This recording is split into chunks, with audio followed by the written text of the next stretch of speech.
Mateus capítulo 12, verso 43 ao verso 45. E eu vou mostrar para os irmãos aqui, que estão aqui conosco, e os irmãos também que estão nos acompanhando, como é fácil você tirar um texto do seu contexto e como é importante, fundamental para nós que somos cristãos, lermos o contexto inteiro, para que a nossa compreensão seja a compreensão genuína, a compreensão autêntica, verdadeira da palavra de Deus. Amém? Então vamos ler Mateus capítulo 12, verso 43.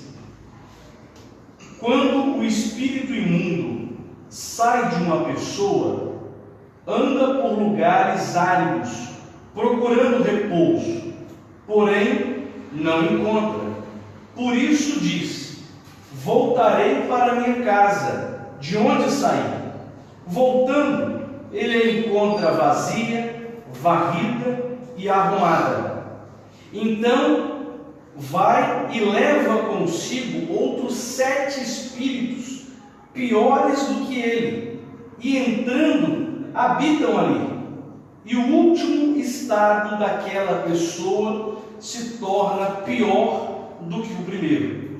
Assim também acontecerá a esta geração perversa. Mantenha as Bíblias abertas. Se eu ler tão somente esse texto e interpretar sem observar o contexto, eu posso tirar inúmeras conclusões extremamente precipitadas. Por exemplo, o último verso, a última frase que nós lemos diz: assim também acontecerá a esta geração perversa.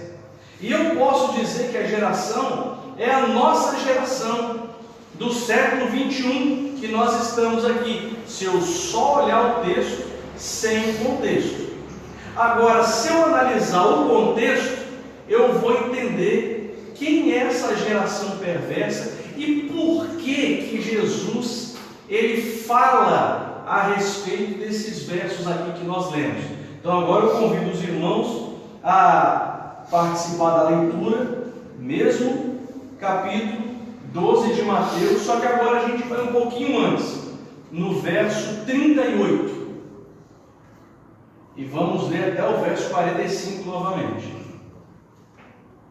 Então, alguns escribas e fariseus disseram a Jesus: Mestre, queremos ver algum sinal feito pelo Senhor. Mas ele respondeu: uma geração perversa e adúltera pede um sinal, mas nenhum sinal lhe será dado, senão o do profeta Jonas. Porque assim como Jonas esteve 3 dias e 3 noites no ventre do grande peixe, assim o Filho do Homem estará 3 dias e 3 noites no coração da terra.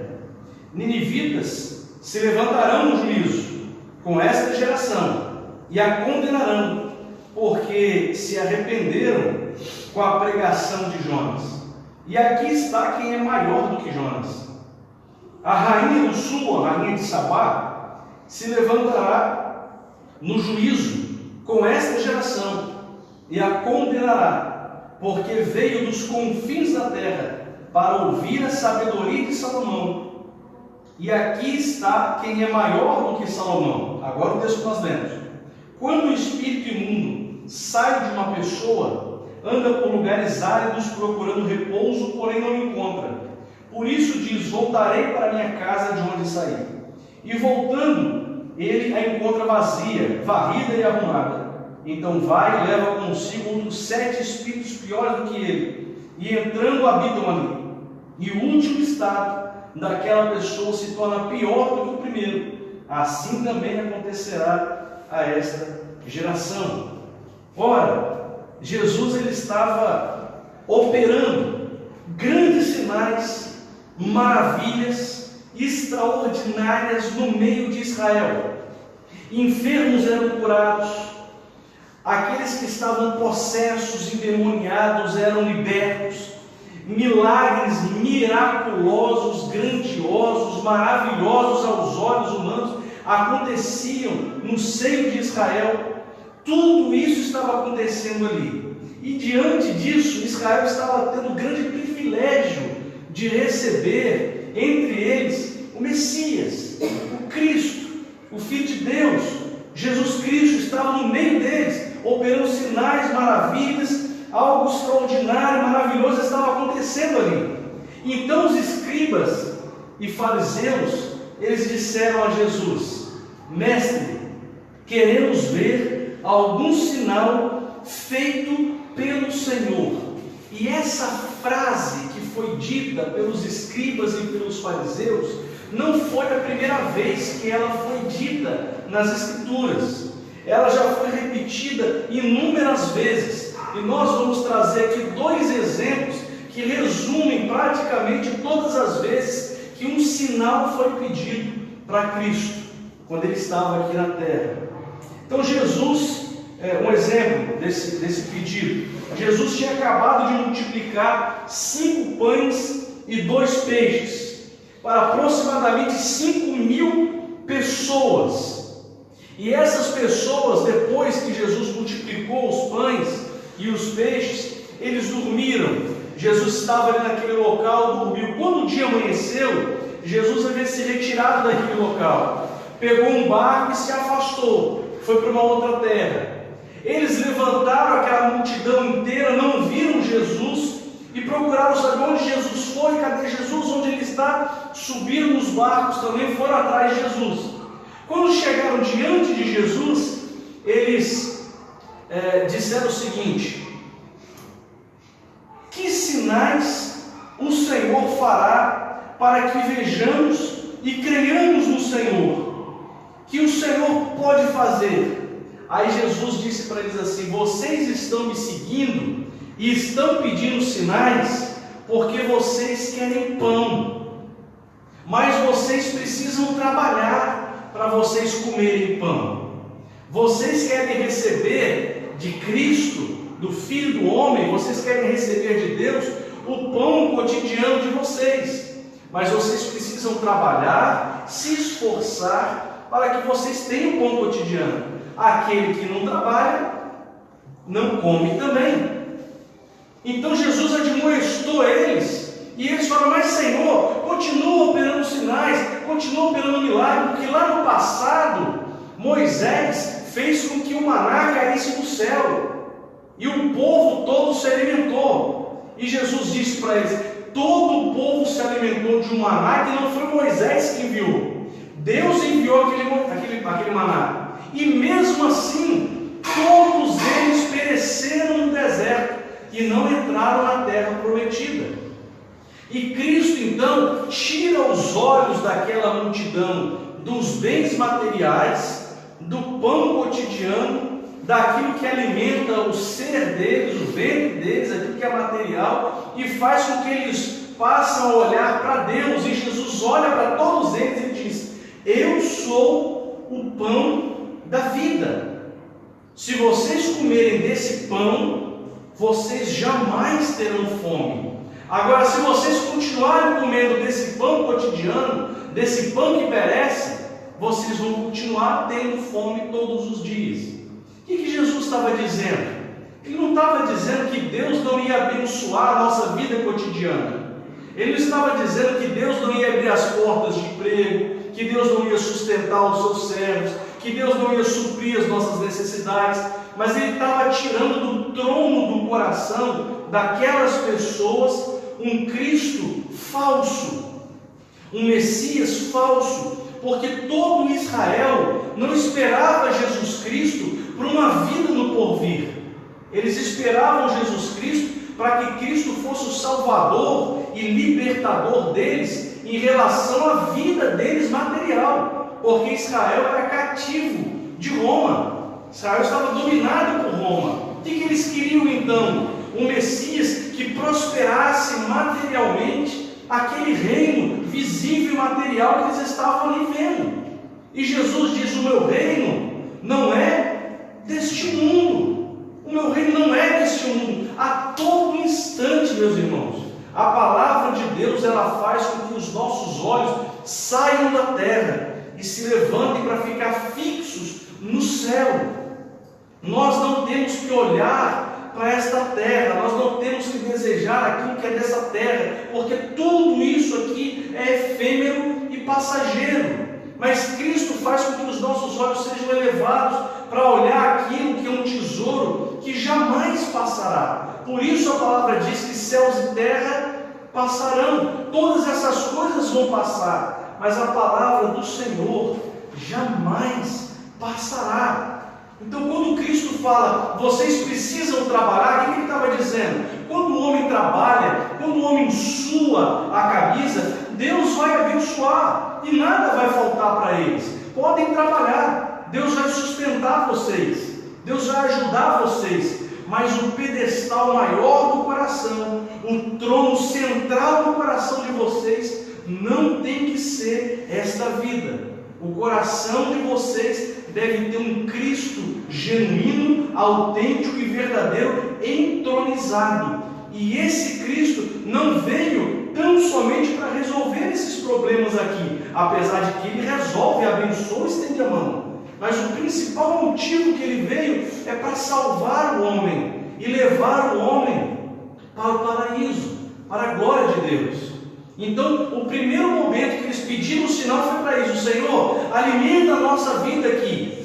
Então eles colocaram Cristo no trono do coração deles, que era um Cristo falso. Eles queriam bênçãos tão somente para essa terra. Esse era o sentido. E Cristo destronou esse Cristo falso e colocou o Cristo verdadeiro. Eu sou o pão da vida.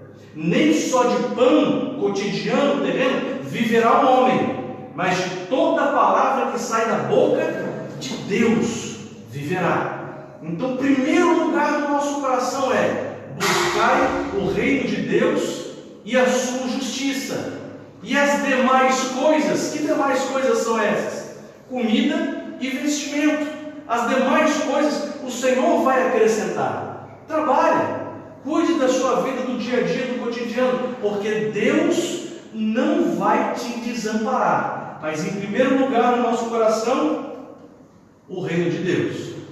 Então esse é o primeiro sinal que eles pediram. Depois, no segundo, eles estavam próximo à Páscoa dos judeus e Jesus tinha ido a Jerusalém. Lá em Jerusalém, próximo à Páscoa, Jesus encontrou os vendilhões do templo, encontrou aqueles que vendiam bois, ovelhas, pombos. Havia muitos cambistas ali assentados. Quem eram os cambistas? Eles pegavam as pessoas de outras nações, os judeus que queriam vir para Israel, para Jerusalém, para poder adorar a Deus. Então eles falavam o seguinte, eles negociavam: vocês não precisam trazer daí as ovelhas, as pombas para oferecer a Deus.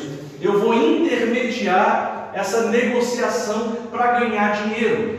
Então Jesus, naquela hora, ele faz um chicote com cordas e começa a expulsar os vendilhões do templo. Ele começa a expulsar os que vendiam bois, os que vendiam ovelhas, os que vendiam pombas, e começa a expulsar os cambistas. Ele virou a mesa daqueles que estavam negociando, tirou aquela situação, chamou a atenção toda para ele. Todo mundo olhou para Cristo e Cristo disse assim: tirem essas coisas daqui, não façam da casa de meu pai uma casa de negócio, não façam isso. Então todos os israelitas que estavam ali se juntaram, se voltaram para Cristo e disseram o seguinte: que sinais você nos mostra para fazer tais coisas? Por que o Senhor faz isso? Nos mostra um sinal também. E da mesma forma como Jesus falou lá na multiplicação dos pães, Jesus falou agora diante deles e falou o seguinte: destruam o templo, e em 3 dias eu edificarei. O que eles entenderam? Como pode o Senhor destruir o templo de Salomão, se esse templo foi construído com muito suor, com muito tempo, com muito sacrifício? É um templo enorme, o Senhor não vai conseguir em 3 dias reconstruir um templo. Mas Jesus estava falando da sua morte e da sua ressurreição. Ou seja, tira o coração do homem das coisas dessa terra, dos cambistas, dos vendedores, dos vendilhões, daqueles que priorizam os bens materiais, e ele coloca o coração do homem aonde? Na morte e na ressurreição. Coloca o coração do homem aonde? No arrependimento, para que ele possa ressuscitar e ter vida diante de Deus. Então ele destrona de novo, mais uma vez, o coração do homem dessa terra e coloca um Cristo verdadeiro, autêntico e genuíno. Vai entronizar o Cristo correto e modificar o entendimento falso, errôneo que eles estavam tendo.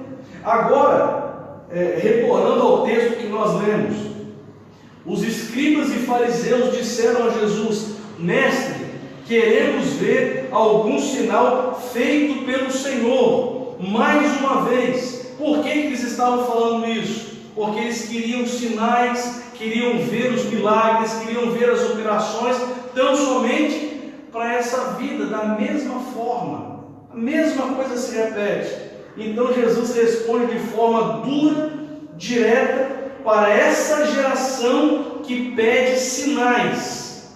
Então lembra o texto que Jesus falou? A esta geração, o último verso que nós lemos, aquela geração lá, que vai acontecer o que o texto que nós lemos disse, de 43 até 45, é essa geração. Que geração? É a geração daqueles que pedem sinais, é a geração daqueles que estão com os olhos fitados em um Cristo falso, não em um Cristo genuíno, não em um Cristo autêntico. É uma geração que entronizou no seu coração um Jesus que não é o Jesus das Escrituras, mas entronizou um Jesus que é um Jesus que abençoa nessa terra. É um Jesus que tudo que envolve a Ele é um Jesus de negócios.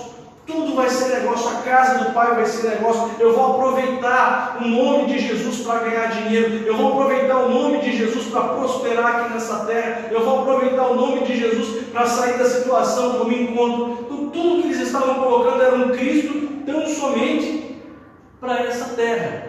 Então Jesus vai destronar novamente esse entendimento do Cristo falso e vai entronizar novamente o Cristo autêntico e o Cristo genuíno. Então Cristo responde para essa geração o seguinte: uma geração perversa e adúltera pede um sinal, mas nenhum sinal lhe será dado, senão o do profeta Jonas. Que sinal foi esse? 3 dias e 3 noites no ventre de um grande peixe. E ele diz: Cristo, 3 dias e 3 noites no coração da terra. E ele explica isso que ele está dizendo. Ele diz o seguinte: os ninivitas se arrependeram com a pregação de Jonas. Eles não se arrependeram com os sinais de Jonas. Eles pediam sinais. Ele disse: não, eles se arrependeram com a pregação de Jonas, com a exposição da palavra de Deus. Não aquilo que Jonas achava, não a interpretação que Jonas tinha no seu coração, mas com aquilo que Deus falou diretamente para Jonas. E Jonas tão somente passa aquilo que Deus falou. Isso se chama palavra expositiva. Eu vou expor aquilo que Deus falou, não aquilo que está no meu coração, não aquilo que eu penso, não aquilo que eu acho, mas eu vou expor aquilo que Deus falou de forma fiel. E quando Jonas falou e pregou a palavra de Deus, o que aconteceu? Os ninivitas se converteram de uma forma autêntica e genuína.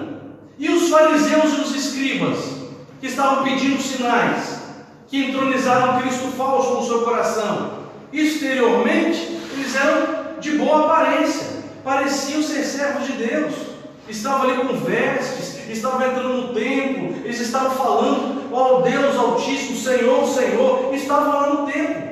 Mas interiormente, qual era o Cristo que estava entronizado neles? Não era o Cristo autêntico, genuíno, era o Cristo falso, era o Cristo dos sinais. Eles queriam a Deus tão somente para essa terra. E os ninivitas ouviram o quê? A palavra de Deus sendo exposta aos seus corações, se lançaram ao chão, se arrependeram dos seus pecados e tiveram o seu coração transformado, ou seja, o Cristo genuíno entronizado. Nós também nos arrependemos pela pregação da palavra. e ela nos basta. Olha a importância disso, de não buscarmos sinais diante de Deus, mas buscarmos a palavra de Deus, porque é ela que transforma. A fé vem pelo ouvir e ouvir a palavra de Deus. A fé não vem pelos sinais, a fé não vem pelas operações de maravilhas. Isso acontece no meio do povo de Deus? Acontece, mas nós seguimos a palavra, e a palavra de Deus seguirão os que creem. E não eu deixo a palavra de lado e sigo os sinais para que a palavra me siga. Estão entendendo isso? É diferente. Eu sigo a palavra de Deus, eu sigo a Cristo, eu sigo o que as Escrituras me dizem, e os sinais vão me seguir. Quando Deus quiser operar um sinal, Ele vai operar. Quando Deus quiser curar o enfermo, Ele vai curar. Quando Deus quiser ressuscitar o morto, Ele vai ressuscitar. Quando Deus quiser abrir uma porta de emprego, Ele vai abrir. Mas eu não sigo os sinais, eu sigo a palavra. E seguindo a palavra de Deus, os sinais seguirão aos que creem. Aos que creem em quê? Aos que creem na palavra. Depois ele dá outro exemplo. A rainha do sul, a rainha de Sabá, veio dos confins da terra para ouvir a sabedoria de Salomão. Ela veio para ouvir a palavra de Deus. Salomão orou a Deus: ó Senhor, dai-me sabedoria. Poderia pedir riqueza, poderia pedir um monte de coisa, mas ele pediu sabedoria. O que ele pediu? A palavra de Deus. E o que ela queria ouvir? Ela queria ver as riquezas de Salomão, ela queria ver a glória do templo de Salomão, ela queria ver o palácio de Salomão e o dinheiro de Salomão, os carros de Salomão, as vestes de Salomão. Não, ela queria ouvir as palavras de Salomão. Então Cristo fala: esse é o sinal que eu dou para essa geração perversa, que só quer um Cristo para essa vida. Qual é o sinal que eu dou? A minha palavra. Esse é o grande sinal que eu vos dou. Assim como a rainha do sul, ela saiu dos confins da terra e veio à presença de Salomão para ouvir a palavra dele pessoalmente, porque a palavra, ela foi lá no sul e alcançou o coração dela. E a sabedoria e as palavras de Salomão atraíram aquela mulher para a presença de Salomão. Então o que é isso que Jesus está dizendo? Jesus está dizendo o seguinte: nós que estávamos distantes, mortos das nossas transgressões, mas saímos também dos mortos para a vida através da exposição da palavra de Jesus Cristo. Somente as Escrituras e nada mais. Não houve nada que atraiu aquela mulher a estar na presença de Salomão. E nada mais pode atrair o nosso coração para estarmos na presença de Jesus Cristo. O que atrai o nosso coração na presença dele é a sua santa palavra, porque ela é a verdade. Ela imputa a fé no nosso coração, ela transforma o nosso coração, e tudo passa, mas essa palavra não vai passar. Essa palavra vai nos levar para a graça de Deus e para o paraíso do Senhor. Tudo vai acabar, tudo vai se corromper, tudo vai ser corroído, mas a palavra de Deus vai permanecer para todos sempre. É isso que ele está dizendo. No trono do coração do homem precisa estar entronizado o Jesus Cristo verdadeiro, e toda a nossa atenção tem que ser somente para a palavra de Deus e nada mais. Diante desse ensino, diante desse contexto que nós falamos aqui, Jesus se volta para os escribas e fariseus e diz para eles: quando o espírito imundo sai de uma pessoa, anda por lugares áridos, procurando repouso, porém não encontra.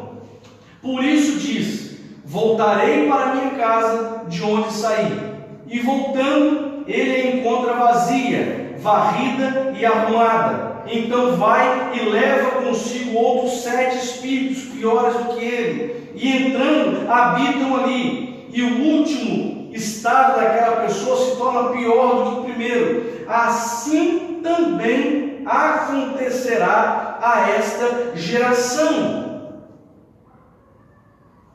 Que geração é essa? Acontecerá com que geração? Daqueles que pedem sinais e têm entronizado no seu coração o falso Cristo.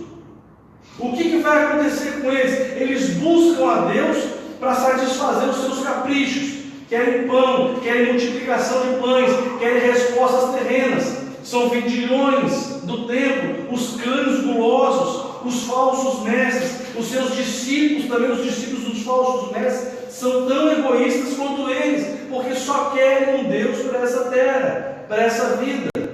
É o mesmo sentido. O que acontecerá com essa geração que tem entronizado no seu coração o falso Cristo? Falsa conversão. Falsa conversão. Assim como os escribas e fariseus. Jesus está falando para quem ali? Está falando para eles que estão pedindo sinais. Essa geração de vocês, escribas e fariseus, que tem a casa varrida, que tem o coraçãozinho lá todo limpinho, mostrando para as pessoas que vocês são pessoas boas e genuínas. Haverá um dia em que aquele demônio que estava dentro de vocês, ele vai sair e vai trazer mais tormento, dor, angústias. Meus irmãos, riqueza não traz felicidade genuína e autêntica, não traz. Se trouxesse, as pessoas que são ricas não tiraram suas próprias vidas. Dinheiro ajuda? Ajuda, claro que ajuda. A gente não pode ser hipócrita também. Ajuda, você paga uma conta, estende a mão para alguém, faz alguma coisa, mas o dinheiro, sendo o amor da nossa vida, é a raiz de todos os males, diz a palavra de Deus. Então é essa geração que ele está dizendo, a geração que tem entronizado o amor ao dinheiro, a geração que tem entronizado o Jesus Cristo falso, que se ajuntam em torno de um culto para buscar a Deus tão somente para essa terra. Essa geração, ela vai ser uma geração que vai sofrer algumas consequências. Os adeptos do falso evangelho, uma geração que não se converte de uma forma genuína e autêntica, não crê de fato, não tem o Espírito Santo nos seus corações, por isso a casa estava vazia. A casa estava vazia. Primeira carta aos Coríntios, capítulo 6, versos 19 e 20, diz assim: ou não sabeis que o vosso corpo é templo do Espírito Santo, que habita em vós, proveniente de Deus, ele vem de Deus, e que não sois de vós mesmos, porque fostes comprados por bom preço. Glorificai, pois, a Deus no vosso corpo e no vosso espírito, os quais pertencem a Deus. Hoje, você, eu, nós, aqueles que estão nos ouvindo aqui, que fomos comprados por um bom preço. Que preço foi esse? Foi a morte de Cristo, foi o derramar do sangue de Cristo. Nós que fomos comprados por esse preço glorioso, nós hoje somos a habitação do Espírito Santo. A casa já não está mais vazia. A casa não está arrumadinha e vazia, não é do exterior, não é a aparência de sermos, mostramos aqui que somos servos de Deus, botamos uma roupa bonitinha e falamos Senhor, Senhor, e temos uma eloquência maravilhosa e cantamos aqui hinos a Deus. Isso não serve para absolutamente nada se nós não tivermos o Espírito Santo no nosso coração. Por isso Jesus Cristo diz assim: se vocês não estiverem ligados na videira, vocês não vão dar frutos bons. Sem mim, nada podeis fazer. Nada. Sem Cristo na nossa vida, tudo isso daqui é em vão. Não tem serventia, não tem valor nenhum. Mas Cristo, e bendito seja o nome de Cristo, bendito seja o Senhor, um dia através do Espírito Santo, nos comprou, nos resgatou, nos transformou e fez do nosso corpo a habitação do Espírito Santo.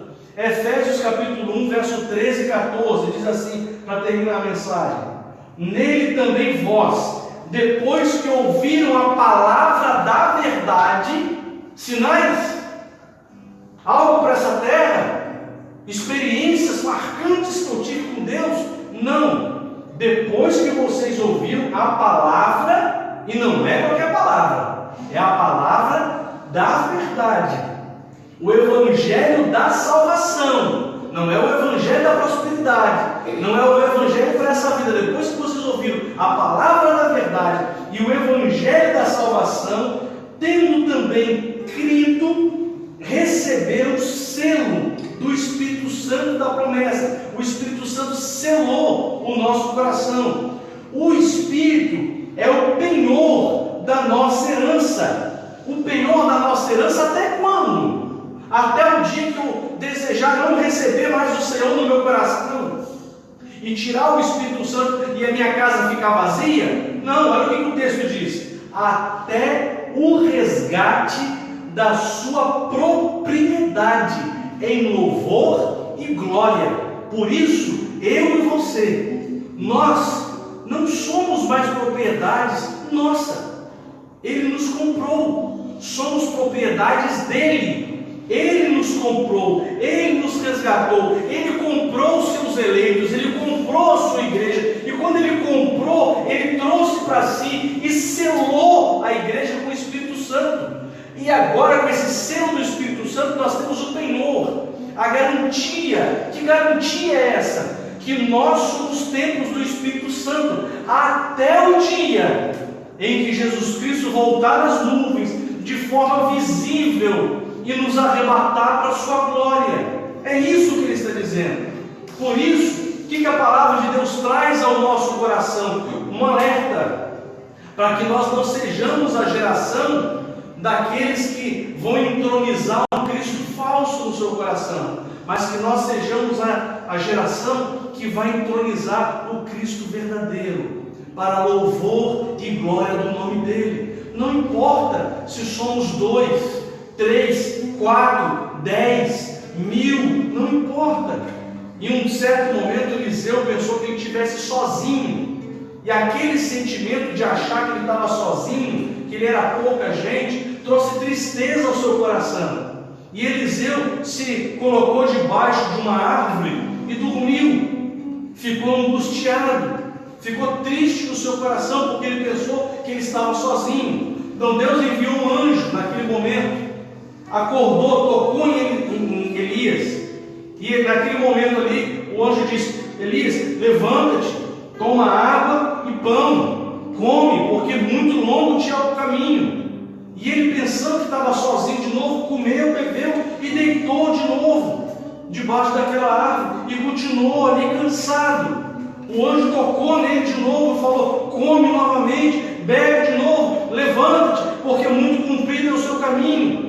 Ele levantou, comeu e bebeu. Depois ele fala diante de Deus: Senhor, eu estou só, eu estou sozinho. E os profetas de Baal, Acabe e Jezabel, eles se levantam para me matar, e eu estou sozinho. Então Deus se revela a Elias e diz: Elias, eu reservei 7.000 homens que não se dobraram diante de Baal.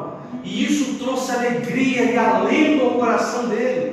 Isso deve trazer alento ao nosso coração também. Nós não estamos sós, apesar de que somos a minoria que tem esse entendimento bíblico, que é o entendimento da palavra da verdade, que é o evangelho da salvação. Não é uma palavra mentirosa, nem o evangelho da prosperidade. É a palavra de Deus de forma autêntica e genuína. Somos um grupo pequeno, somos o remanescente de Deus, aquele que ele separou, que ele escolheu, que ele preserva diante de geração em geração. Mas nós não estamos sós. Existem muitos servos de Deus espalhados nos 4 cantos da terra. Não é uma placa, não é o nome de uma igreja, é a igreja triunfante de Cristo. São os eleitos de Deus que estão sendo guardados. Por isso a palavra do Senhor para nós deve trazer grande alento e alegria ao nosso coração. Nós não estamos sós. Há servos em todos os cantos da terra, e além desses servos, nós temos o nosso Deus, que cuida de nós, que preserva o seu povo, que nos comprou com grande preço, que selou no nosso coração o penhor da nossa salvação, que é o Espírito Santo. Até quando? Até o resgate da sua propriedade, da propriedade dele. Um dia ele vai vir e vai resgatar a propriedade dele. Ele vai vir e vai nos resgatar desse mundo mau, perverso, terrível, e vai nos levar para o paraíso, onde não vai ter mais pranto, mais dor, não vai ter mais tristeza, lágrima e pecado. E toda a plenitude de Deus, do amor de Deus, do Espírito Santo, será sobre a nossa vida, e não vai ter dentro de nós mais corrupção e pecado. só vai haver luz, só vai haver Deus e os seus eleitos e os anjos celestiais louvando e bendizendo ao Senhor para todo sempre. Para todo sempre. Amém, meus irmãos? Amém. Que Deus nos abençoe de uma forma gloriosa. Que Deus abençoe aqueles que estão nos ouvindo. E a nossa oração, o nosso clamor é para que Deus possa nos alegrar em meio às adversidades e para que Deus possa continuar nos abençoando, nos sustentando e também tirando do coração de muitos que estão nos ouvindo o falso Cristo, o falso Evangelho, para que o verdadeiro Evangelho da salvação, a verdadeira palavra da verdade, o Cristo autêntico da palavra de Deus possa ser assim entronizado. Nós vamos louvar o Senhor. Louvor. Jesus entronizando, declaramos que és rei. 105. 105. 105. Jesus te entronizando. Glória a Jesus. Vamos entronizar o Senhor com louvores e com ações. Ele é o nosso rei.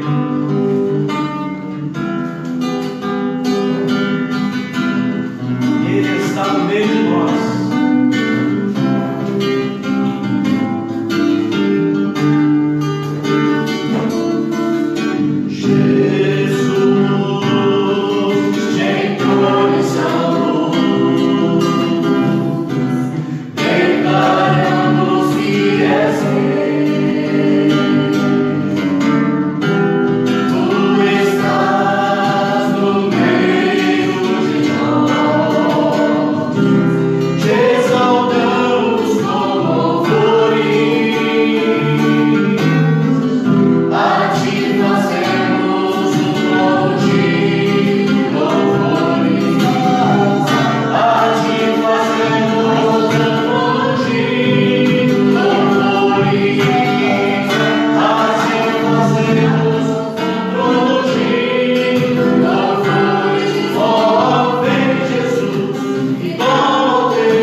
servo meu, mas eu me ajoelho diante dele, eu me prostro diante dele, e eu oro ao Rei, ao Senhor. Ele está, meus irmãos, no nosso meio, por isso toda honra, toda glória seja dada ao Senhor. E o nosso clamor é esse: ó, vem, Senhor, ó, vem, Jesus, e toma o seu lugar no nosso coração.